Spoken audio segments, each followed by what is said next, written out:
God, sa pagkakataon na narito kami sa tahanan nila Kuya Ray at Ate Veron, Father God, sa house blessing at ganoon din sa ika-51 na birthday na pinagdagawa mo sa kanya, Father God.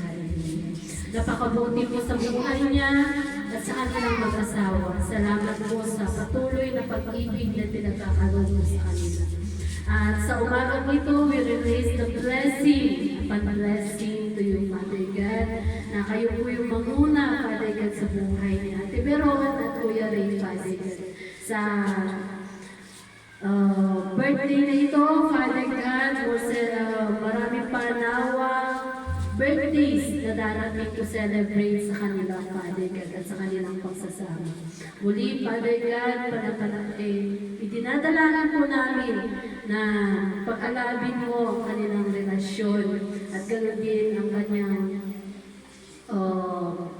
taon, Father God, na kayo po yung manguna muli sa kanyang buhay, Father God. Sa isang taon muli, Father God, patuloy, Father God, na gamitin niyo siya sa ikalalawang ng iyong Banghelyo at gamitin niyo siya para sa kapurihan mo, Father God.